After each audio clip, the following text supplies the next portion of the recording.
નમસ્કાર દર્શક મિત્રો, નવજીવન ન્યૂઝમાં આપનું સ્વાગત છે.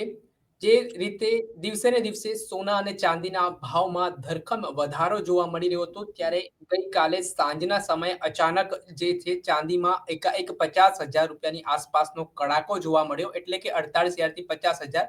અને સોનાના ભાવમાં પણ 9,900 જેટલો કડાકો એક સાથે નોંધાયા બાદ હવે માર્કેટમાં ઘણી બધી બાબતોને લઈને ચર્ચા જોવા મળી રહી છે, અસમંજસો જોવા મળી રહી છે કે શું હજી પણ સોનાના ભાવ ઘટી શકે છે? શું આ ભાવ છે આગામી દિવસોમાં જે બજેટ આવવાનું છે તેના કારણે ઘટ્યું છે ને હવે હજી ભાવ બજેટ આવ્યા પછી વધશે? એ તમામ બાબતોને લઈને લોકો પણ ઘણા મૂંઝવણમાં છે, સોનું ખરીદવું કે નથી ખરીદવું તે બાબતે. ત્યારે આપણી સાથે અમદાવાદના જે જ્વેલર્સ એસોસિએશનના સેક્રેટરી છે આશિષભાઈ ઝવેરી, તેમની સાથે જ સમગ્ર મામલે ચર્ચા કરીએ કે હાલની પરિસ્થિતિ માર્કેટને લઈને તેઓ શું માની રહ્યા છે, તેમના આટલા વર્ષોના અનુભવ અને વ્યવસાયિક રીતે તેઓ જ્વેલર્સ સાથે સંકળાયેલા છે, તો તેઓ આ ભાવને કઈ રીતે જોઈ રહ્યા છે. પહેલા તો આશીષભાઈ, નવજીવન ન્યૂઝમાં આપનું સ્વાગત છે. નમસ્કાર. ગઈકાલે જે રીતે આપણે સોના અને ચાંદીની ભાવની વાત કરીએ તો આજ દિન સુધીનો આ રેકોર્ડ બ્રેક ભાવ હશે કે ચાંદી છે તે 4,00,000ની આસપાસ થવાની આરે હતી અને સોનાનો ભાવ છે તે પણ 1,86,000 એટલે કે 2,00,000ની આસપાસ આવવાનું આરે હતું. દિવસે ને દિવસે એ ભાવમાં ધરખમ વધારો જોવા મળી રહ્યો હતો, 2,000, 5,000. ને હવે અચાનક ગઈકાલે સાંજે ચાંદીમાં કડાકો બોલાવ્યો છે 48,000ની આસપાસનો, ને સોનામાં 10,000, 9,900 એટલે કે 100 રૂપિયા ઓછા 10,000માં એનો કડાકો બોલાયો છે. તો પહેલા તો આ જે પરિસ્થિતિ નિર્માણ પામી છે, શું કારણ માનો છો અચાનક આવી રીતે? સૌપ્રથમ તો આપણે ભાવ વધારાના જે કારણો જે છે તેની તરફ જઈએ. એટલે હું જી. વર્ષ 2024 તરફ આપણે લઈ જઈશ. વર્ષ ઓકે. 2024ની જે શરૂઆત જે હતી અને એના અંત સુધીની અંદર સોના અને ચાંદીનો શું ભાવ હતો એને આપણે એકવાર ધ્યાનથી આપણા દર્શકોને પણ જણાવીએ. ખાસ કરીને 2024ના અંતની અંદર, એટલે 2024ના ડિસેમ્બર મહિનાની અગર જો વાત કરવામાં આવે તો એપ્રોક્સ ચાંદીનો જે ભાવ જે હતો એ માત્ર ખાલી 1,10,000 રૂપિયાથી લઈને 1,30,000 રૂપિયા સુધીનો ભાવ હતો. અને જે સોનાનો જે ભાવ જે હતો એ પણ માત્ર ખાલી 70,000 થી 80,000 રૂપિયા સુધીનો હતો. વર્ષ 2025ની જે શરૂઆત થઈ ત્યારથી લઈ, એટલે કે મે મહિના સુધીની વાત કરીએ તો મે મહિનાની અંદર આંકડાઓ ધીમે ધીમે સર કરવા માંડ્યા. એટલે કે ચાંદી અને સોનાની અંદર જે પ્રકારે તેજી જે આવી, એ તેજી જે હતી એ કદાચ એમ કહી શકાય કે રોકેટ ગતિએ તેજીની શરૂઆત થઈ. એટલે 2025ના મે મહિનાની અગર જો આપણે વાત કરીએ તો ચાંદી લગભગ 1,00,000 રૂપિયાને પાર કરશે એવી એક આપણે શંકા કુશંકાઓ અને આશંકાઓ સાથે આપણે ચાંદીને 1,00,000ને પાર થતા જોઈ.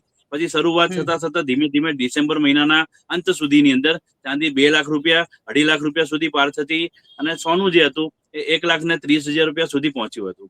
ખાસ કરીને વાત કરીએ 2026 એટલે કે જાન્યુઆરી માસની અંદર, ત્યારે એક એવી આગાહી કરવામાં આવી હતી કે ચાંદી 4,00,000 રૂપિયા પાર પહોંચશે, પણ ડિસેમ્બર મહિનાના અંતમાં, એટલે કે 2026ના ડિસેમ્બર મહિનાની અંદર પહોંચશે. પરંતુ એ બધા જ જે અનુમાનો જે હતા એ ક્યાંક ખોટા નીવડ્યા અને 2026ની શરૂઆત જ એવી થઈ કે 2025ના અંતની અંદર, એટલે કે ડિસેમ્બર માસના અંતની અંદર ચાંદી અને સોનું થોડું ઘટ્યું એક દિવસ માટે. પછી તરત ને તરત જ જે ભાવનો જે વધારો આવ્યો તેની અંદર રોજ ચાંદી તમારે જુઓ તો 5,000 થી લઈ 10,000 રૂપિયા સુધી રોજ વધઘટ જોવા મળી. ક્યાંક 20,000 રૂપિયાની વધઘટ હોય અથવા વધારો જ જોવા મળ્યો. તો એ અનુક્રમે આપણે જોઈએ તો શરૂઆતથી, એટલે કે જાન્યુઆરી માસના 2જી તારીખથી શરૂ થયું અને ચાંદીની અંદર જે ઉછાળો જે શરૂ થયો એ આજે, એટલે કે ગઈકાલની વાત કરવામાં આવે 29 તારીખની, તો 29 જાન્યુઆરીના દિવસે એ ચાંદીનો જે વધારો હતો એ 4,20,000 રૂપિયા સુધી પહોંચ્યો હતો. ગઈકાલની વાત કરવામાં આવે તો 30 તારીખ એટલે બ્લેક ફ્રાઈડે આપણે કહી શકીએ કે બ્લેક ફ્રાઈડે એટલા માટે કહી શકીએ કે 4,20,000 રૂપિયા સુધી જે ચાંદીનો જે ભાવ પહોંચેલો હતો એ ચાંદીનો જે ભાવ 4,20,000 રૂપિયાથી ગગડી, એટલે તમે જે કહો છો એનાથી પણ વધારે હું એવું કહું છું કે આજે 3,90,000 રૂપિયાની અંદર, એટલે સોરી 2,90,000 રૂપિયાની અંદર આજે ચાંદી અત્યારે આવી ગઈ છે.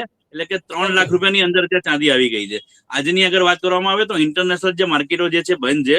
સોમવારે જયારે બજારો ખુલશે ત્યારે તમે સોનું અને ચાંદી કદાચ આપણે જે અનુમાન નથી કરતા તેના કરતા પણ ઓછું ખુલશે એવું એક આપણે ધારણા કરીને અત્યારે બેઠા છીએ. કારણ કે અત્યારના જે પરિબળો જે તૈયાર થયા છે, ખાસ કરીને આપણે જયારે એમ કહેતા હતા કે ભાઈ ભાવ વધી રહ્યા છે તો તેના કારણો આપણે ગણાવતા હતા. તે કારણોની તો ઘણા બધા કારણો હતા, વૈશ્વિક કારણો હતા કે ઈરાન ને ઈરાકના યુદ્ધની વાત હતી, આપણે રશિયાના યુદ્ધની વાત હતી, યુક્રેનની વાત હતી, આ બધી જ વાતોને આપણે કરતા હતા. સાથે સાથે એમ કહેતા હતા કે ભાઈ ચાંદીનો જે ઉપયોગ છે, મહત્તમ સિલ્વરની અંદર જે ઉપયોગ છે એ ઈવી ની અંદર થાય છે, ખાસ કરીને ગ્રીન એનર્જી માટે થાય છે. એ બધી જ વાતો એની જગ્યાએ બરાબર છે, પરંતુ વૈશ્વિક પરિબળો એવા તો શું બદલાયા કે ચાંદીની અંદર આટલો મોટો ઘટાડો આવ્યો, એ આપણા માધ્યમથી હું દર્શકોને જણાવીશ. ખાસ કરીને અમેરિકાની વાત કરવામાં આવે તો ડોનાલ્ડ ટ્રમ્પના જે નિવેદનો જે હતા કે એના કોઈને કોઈ કારણોથી એ સમજો કે મીડિયાની અંદર અને સમગ્ર જગતની અંદર જાણે પોતે જ કંઈક છે એ પ્રકારની એક આખી એક હાવ ઉભો કર્યો હતો. એ હાવ જે હતો એની અંદર ખાસ કરીને ફેડરલ બેંકો જે હતા, ફેડરલ બેંકોની જે ખરીદી જે હતી અને ફેડરલ બેંકના જે ચેરમેન જે હતા એક મક્કમ હતા કે હું અમુક જે વસ્તુ જે છે ડોનાલ્ડ ટ્રમ્પ જે કહે છે એને મને સ્વીકાર્ય નથી. ડોનાલ્ડ ટ્રમ્પ જે કહેતા હતા એ સ્વીકાર્ય નહીં હોવાના કારણે ગઈકાલ કે પરમ દિવસે 2 દિવસ પહેલા એવો નિર્ણય લેવામાં આવ્યો કે ફેડરલ બેંકના જે ચેરમેન જે છે તેની નિમણૂક જે છે એ નવી કરવામાં આવી અને આખા પરિબળો ચેન્જ થઈ ગયા અને ચાંદીની અંદર એક પ્રકારની મોટી સર્કિટ વાગી કે સૌથી મોટો ઘટાડો 1980 બાદ સૌ પ્રથમ વખત જો ઘટાડો આવ્યો હોય તો એ 2026ના 30 તારીખ એટલે કે બ્લેક ફ્રાઈડે આપણે એને કહી શકીશું હવે કે બ્લેક ફ્રાઈડેના તારીખે જ આ ઓળખાશે 30 તારીખ 30 જાન્યુઆરીનો દિવસ. અને ખૂબ મોટા પ્રમાણની અંદર એટલે કદાચ હું એમ કહી શકું કે 1 લાખ રૂપિયાની આસપાસનો ચાંદીની અંદર ઘટાડો ગઈકાલના જ દિવસમાં માત્ર આવેલો છે. એટલે આજની વાત કરવામાં આવે તો 2,90,000 રૂપિયાની આસપાસ ચાંદીનો ભાવ બજારની અંદર કોટ થઈ રહ્યો છે. અત્યારે બજારની અંદર જે અસમંજસની જે સ્થિતિ છે તેના કારણે આજે કોઈ વ્યવહાર નહીં થાય, પરંતુ સોમવારે જયારે બજાર ખુલશે ત્યારે ચોક્કસ ચાંદીનો જે ભાવ જે છે એ 2,90,000ની આસપાસ અને સોનાનો જે ભાવ જે છે 1,45,000 રૂપિયાથી 1,50,000 રૂપિયાની આસપાસ રહેશે તેવી પૂરેપૂરી સંભાવનાઓ છે. સર, આમાં એ પણ વાત ચર્ચાઈ રહી છે કે ભાઈ બજેટ આવી રહ્યું છે તેના કારણે આ કડાકો બોલાયો છે અને બજેટ જે કાલે રિલીઝ થવાનું છે કેન્દ્ર સરકારનું, ત્યારબાદ ફરીથી એ ધરખમ વધારો સાથે સોના ચાંદીના ભાવ વધશે. તો સર, આને અને બજેટને શું લેવા દેવા છે? કેટલા અંશે અસરગ્રસ્ત આ જે અસર છે તે આ પ્રાઇસ ઉપર થઈ શકે છે? ખાસ કરીને ભારતીય બજેટની અસર થતી હોય છે, આપણા શેર બજાર ઉપર થતી હોય છે ભારતીય. પણ જ્યારે સોના ચાંદીની જો વાત કરવામાં આવે તો સોનું ચાંદી જે છે એ વૈશ્વિક પરિબળોને અનુકરણીને કામ કરતું હોય છે. એટલે આપણા ખાલી બજેટના કારણે ભાવનો વધારો ના હોઈ શકે, પરંતુ બજેટની અંદર સોના ચાંદીની ઉપર જેમ ઇમ્પોર્ટ ડ્યુટી જે 6% ઇમ્પોર્ટ ડ્યુટી છે એને કદાચ વધારો ઘટાડો કરવામાં આવે તો સોના ચાંદીના ભાવમાં ઉલટ સુલટ થઈ શકે છે. પરંતુ અત્યારે હાલની જે સંજોગો અને પરિસ્થિતિ જે બની રહી છે તે પ્રકારે મને એવું લાગતું નથી કે સોના ચાંદીના રેટની અંદર કોઈ પણ પ્રકારનો ઘટાડો કે વધારો કરવામાં આવે, કારણ કે સરકારે ગત વર્ષે ઇમ્પોર્ટ ડ્યુટીમાં 6% કરી અને એક મોટી રાહત તો આપેલી જ છે, કારણ કે 12.5% વત્તા 2.5% શેષ એમ 15% જેવી ઇમ્પોર્ટ ડ્યુટી હતી તેની અંદર ખૂબ મોટા પ્રમાણમાં ઘટાડો આપેલો છે. સરકારને પણ રેવન્યુની એટલા માટે જરૂરિયાત છે કારણ કે જીએસટી ની અંદર પણ એમને ઘણા બધા નાના મોટા ફેરફારો કર્યા છે. ખાસ કરીને જીએસટી ની અંદર 5% અને 18% એમ 2 સ્લેબ રાખ્યા છે. માત્ર સોના ચાંદીના દાગીનાની ઉપર 3% એક સ્પેશિયલ રેટ આપેલો છે એમને. એટલે મને એવું નથી લાગતું કે જીએસટીમાં 3% જે છે તેની અંદર પણ કોઈ ઘટાડો કરવામાં આવે અથવા ઇમ્પોર્ટ ડ્યુટીમાં કોઈ ઘટાડો કરવામાં આવે. ચોક્કસ સોમવારનું બજાર કદાચ કેવી રીતે ખુલે છે એ જોવું રહ્યું, પરંતુ મને એવું લાગી રહ્યું છે અત્યારે અમે જે રીતે અત્યારે માર્કેટને જોઈ રહ્યા છે એ રીતે એવું લાગે છે કે સોના ચાંદીના ભાવની અંદર ચોક્કસ ઘટાડો અત્યારે સોમવારના બજારની અંદર આવશે. આવનારા ભવિષ્યની અંદર બની શકે એવું કે ભાવ વધારો આવી શકે છે, પરંતુ એ હવે માત્ર સંભાવના રહી છે, કારણ કે જે પ્રકારે ભાવ વધી રહ્યા હતા એ પ્રકારે અમને એવો વિશ્વાસ તો હતો જ કે ગમે ત્યારે આ માર્કેટ નીચે આવશે જ. એનું કારણ હતું કારણ કે ચાંદી, હું કદાચ તમને મેં કીધું તે પ્રમાણે 2024ની વાત કરીએ ને તો માત્ર 80,000 રૂપિયા ભાવ હતો. ચાંદીનો 2024નો અગર ભાવ જોઈએ તો માત્ર 80,000 હતો અને આજ ગઈકાલનો ખાલી ઘટાડો જોવો ને તો 1,20,000 રૂપિયા હતો. એટલે એના કરતા પણ 1.5 ગણો એમ કહી શકાય ઘટાડો ગઈકાલે આવેલો છે. 150 ગણો ઘટાડો એ આવી ગયો છે. એટલે મને એવું લાગે છે અત્યારે કે આવનારા ભવિષ્યમાં આનાથી વધારે ભાવની વધઘટ રહેશે તેવું અત્યારે દેખાતું નથી. પરંતુ ફેબ્રુઆરી માસ પછી એટલે શરૂઆત થતાની સાથે જ કદાચ જુઓ કે ટ્રમ્પ દ્વારા કોઈ નિવેદનબાજી જો ચાલુ રહે છે, ફરી ટેરિફ વોરની વાતો થાય, ફરી પાછા કંઈક નવું ગાંઠપણ ઊભું કરે તો કોઈ આમાં કહેવું નક્કી નથી. સર, આમાં બીજો પ્રશ્ન એવો છે કે સોના અને ચાંદીના વાયદાના બજારમાં આટલો ભાવ એવું લખેલું આવે છે. તો મને એ સમજવું છે ને ઘણા બધા લોકો માટે પ્રશ્ન છે કે આ વાયદાનો બજાર એ શું હોય ખરેખરમાં, ને એનાથી ને જે રિયલ પ્રાઇસ છે એમાં શું ડિફરન્સ હોય? વાયદાના બજારની અંદર એવું હોય છે કે MCX ફ્યુચર કરીને એક આખું પોર્ટલ છે. એટલે સમજો કે તમે આજે ધારો કે સોનું અને ચાંદી જે છે એના રેટ ધારો કે તમારા 1,60,000 રૂપિયા કોટ થતા હોય, તમને દેખાતા હોય કે આજે 1 લાખ, તો તમે ફ્યુચરની અંદર આ ભાવની અંદર વધારો ઘટાડો શું આવશે એક તમને એક અંદાજ આપી રહે છે. એમાં એને કોઈ એનો ફિક્સ નથી હોતું કે આ જ ભાવ થઈ જશે, પરંતુ ધારો કે તમે ફ્યુચરમાં તમે વિચારો છો લેવા માટે, તો એની તમને અમુક ડેટ આપતા હોય છે. એટલે કે વાયદા બજારની અંદર એવું કહેતા હોય છે કે ભાઈ 15મી ફેબ્રુઆરી અંદાજે આ ભાવ રહેશે કે 10મી ફેબ્રુઆરી અંદાજે આ ભાવ વધઘટ રહેશે. એટલે હું એવું માનું છું કે વર્તમાનની અંદર જ ચાલવું જોઈએ, ફ્યુચરને જોવું જોઈએ, બરાબર છે, પરંતુ વર્તમાનની અંદર અને સોનું અને ચાંદી હંમેશા સેફ ઇન્વેસ્ટમેન્ટ હતું, છે અને રહેવાનું છે. પરંતુ અત્યારે જે ભાવ અતિશય જે વધ્યો હતો તેના કારણે જ આ ભાવને ડાઉનફોલ મળ્યો છે. બાકી સોના અને ચાંદીની અંદર 1980 ની અંદર એક વખત માત્ર ચાંદીની અંદર ભાવનો જે વધારો જે છે 1 લાખ રૂપિયાની આસપાસ, એટલે કે 80,000 રૂપિયાથી 1 લાખ રૂપિયાની આસપાસ ચાંદીનો ભાવ પહોંચી ગયો હતો. અને ફરી એમાં કડાકો બોલી અને 40,000 રૂપિયા ભાવ પાછો ફરી પૂર્વવત થઈ ગયો હતો. કારણ કે એ વખતે ભાવ રનિંગમાં 40,000 જ ચાલતો હતો. પરંતુ આવા જ કોઈ સંજોગો બન્યા અને એ સંજોગોના કારણે એ ભાવની અંદર વધઘટ જોવા મળી હતી. અને એની અંદર માર્કેટની અંદર ઘણા બધા લોકોને એની અંદર દુઃખી થવું પડ્યું હતું. પરંતુ હું આપના માધ્યમથી દર્શકોને ચોક્કસ એવું કહીશ કે હંમેશા સોનું અને ચાંદી એ એસઆઈપી ની જેમ તમે લીધા કરો. કોઈ પણ જયારે આવો ઘટાડો આવે ત્યારે તમે સોનું અને ચાંદી ખરીદવી હંમેશા હિતાવહ છે, અને આપણા સુરક્ષિત ભવિષ્ય માટે એ હંમેશા હિતાવહ રહેશે. કારણ કે આપણે એને સ્ત્રીધન માનીએ છીએ. અને ખાસ કરીને ભારતની વાત કરવામાં આવે તો ભારતના બજારોની અંદર એક પ્રકારની વ્યવહારની અંદર આપણે એ સોના અને ચાંદીનો ઉપયોગ થતો હોય છે. તમે વિશ્વના બજારોની અંદર જયારે જોશો તો વિશ્વની બેંકોની સાથે જેટલું સોનું અને ચાંદી છે તેના કરતા પણ વધારે બેંકની અંદર આપણા ભારતીય રિઝર્વ બેંક જોડે જેટલું સોનું ચાંદી નથી એટલું જ સોનું ચાંદી આપણા ભારતીય લોકોની સાથે છે.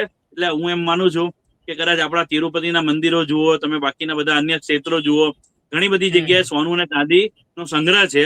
અને ખાસ કરીને સ્ત્રીધન છે એટલા માટે કે સ્ત્રીઓ જયારે પોતાની નાની મોટી જે બચત હોય છે એ બચતમાંથી સોનું અને ચાંદી ખરીદતા હોય છે અને પોતાના ત્યાં ઘરમાં સ્ટોક કરતા હોય છે.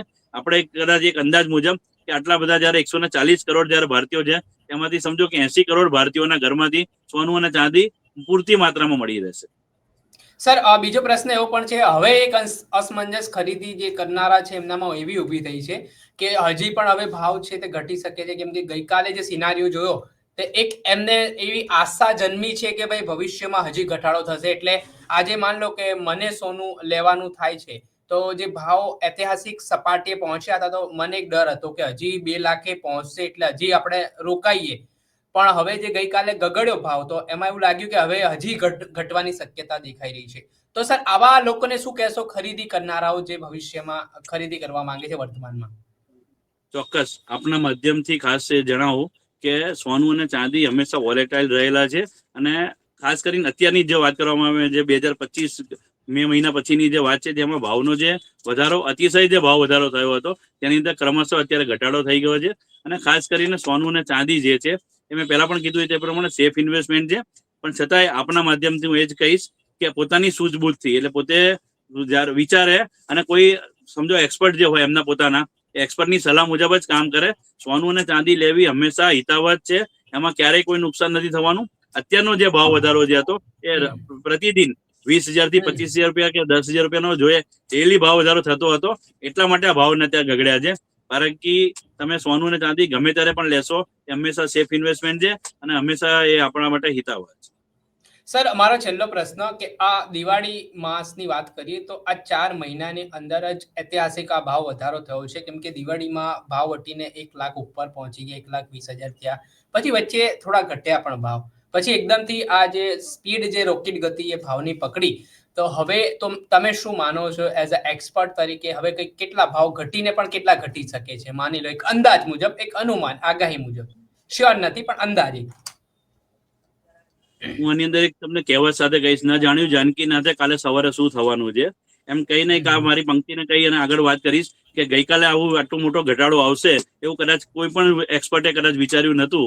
પરંતુ જે કંઈ બી આ ગઈકાલની ઘટના જે બની છે એ અમે તો જ્વેલર્સ તરીકે એવું વિચારીએ છીએ કે આ ખરેખર આ જરૂરી હતું અને આ થવાનું જ હતું. પણ આટલો મોટો એક જ દિવસે ઘટાડો થશે એવી સંભાવનાઓ ગઈકાલે જે થયું તેટલી બધી નથી. પરંતુ આવનારા ભવિષ્યની અંદર ચોક્કસ સોનું અને ચાંદી જે છે એ એક વખત વોલેટાઇલ રહી અને પછી એટલે કદાચ માર્ચ મહિનાની અંદર એવું લાગે છે કે કદાચ પોતે સ્થિર થઈ શકે છે. કારણ કે હજી ઘણા બધા જે ફેક્ટરો જે છે એ ભાવ વધારાના સંકેતો આપી રહ્યા છે. સર આમાં જે ભાવ વધતા હોય છે સોના ચાંદીના, તો તમે પોતે વ્યવસાય કરો છો, આ ધંધા સાથે સંકળાયેલા છો, તો એની ઇફેક્ટ માર્કેટ ઉપર અને જે ખરીદી કરવા માટે આવતા વિક્રેતા જે ગ્રાહકો છે એમના ઉપર કેટલી જોવા મળે છે? એટલે ભાવ વધારે હોવાથી ગ્રાહકી ઉપર કેવી અસર જોવા મળે છે? ચોક્કસ અત્યારે લગ્નગાળાની સિઝન ચાલી રહી છે. આવનારા દિવસમાં વેલેન્ટાઇન ડે છે, અલગ અલગ ડે આવી રહ્યા છે. એનઆરઆઈની જે સિઝન છે હતી એમ કહી શકીએ. પરંતુ અત્યારે જે ભાવના વધારાના કારણે ઘરાગીની ઉપર બહુ જ મોટી અસર કહી શકાય. કારણ કે અત્યારે માર્કેટની અંદર ઘરાગી બિલકુલ નહીવત જેવી છે. પરંતુ માર્કેટની અંદર જ્યારે આવી ઘરાગી નહીવત જેવી હોય ત્યારે તેના ઓપ્શનો નીકળતા હોય છે. ઓપ્શન એટલે કે ધારો કે અત્યાર સુધી કેવું હતું કે 22 કેરેટ, 18 કેરેટ અને 14 કેરેટની જ્વેલરી મળતી હતી. બીઆઈએસ દ્વારા 9 કેરેટની જ્વેલરી પર અત્યારે હોલમાર્ક ફરજિયાત થઈ ગયું છે અને 9 કેરેટની જ્વેલરી અત્યારે માર્કેટની અંદર અવેલેબલ છે. એટલે હું એવું માની શકું કે સોનાના ભાવ ધારો કે 1,50,000 રૂપિયા અત્યારે છે, તો અત્યારે તમે 9 કેરેટની ધારો કે જ્વેલરી તમે લો તો એ લગભગ તમને 50 એટલે 50,000 રૂપિયાની આસપાસ જ તમને એ જ્વેલરી પડતી હોય છે. પ્યોરિટીની અંદર ફરક હોય કે 22 કેરેટનું જે સોનું છે એને 916 કહેવાય અને જે 9 કેરેટની જે જ્વેલરી જે છે એને 375 એટલે 37.50% એની અંદર સોનું હોય, બાકી ચાંદી અને કોપરનો ઉપયોગ થતો હોય છે. એટલે હું એવું માનું છું કે અત્યારે એફોર્ડેબલ જ્વેલરી પણ અત્યારે બની રહી છે, લાઇટ વેલ જ્વેલરી પણ અત્યારે બની રહી છે. એટલે જ્યારે યંગસ્ટર એટલે જેનઝીની આપણે જ્યારે વાત કરતા હોઈએ છીએ તો એ લોકો માટે પણ અત્યારે એક સારામાં સારી જ્વેલરી અત્યારે માર્કેટની અંદર અવેલેબલ છે. ઓકે, ખૂબ ખૂબ આભાર સર. તમે તમારો મહત્વપૂર્ણ સમય અમને આપ્યો અને આ મુદ્દે ચર્ચા કરી. આ હતા અમદાવાદના જ્વેલર્સ એસોસિએશનના પ્રમુખ આશીષભાઈ ઝવેરી. તેમણે આ મામલાને લઈને વાત કરી છે ને જે સોના ચાંદીના ભાવમાં ધરખમ વધારો થયો અને ગઈકાલે જે ઐતિહાસિક ઘટાડો પણ થયો છે તેને લઈને તેમણે કહ્યું છે કે હજી પણ જે માર્કેટ છે તે ઘટી શકે છે. હવે એ સોમવાર ઉપર નિર્ધારિત થાય છે કે ઇન્ટરનેશનલ માર્કેટમાં શું પરિસ્થિતિ નિર્માણ પામે છે અને તેના જ કારણે ભાવ છે તે નક્કી થતા હોય છે. વૈશ્વિક પરિબળો છે તે એના માટે ખૂબ જ મહત્વના હોય છે. ત્યારે આગામી સમયમાં કઈ રીતની પરિસ્થિતિ આ ભાવને લઈને અને માર્કેટને લઈને જોવા મળે છે તે પડે અપડેટો આપના સુધી પહોંચાડતા રહીશું. એટલે નવજીવન ન્યૂઝ જોતા રહો.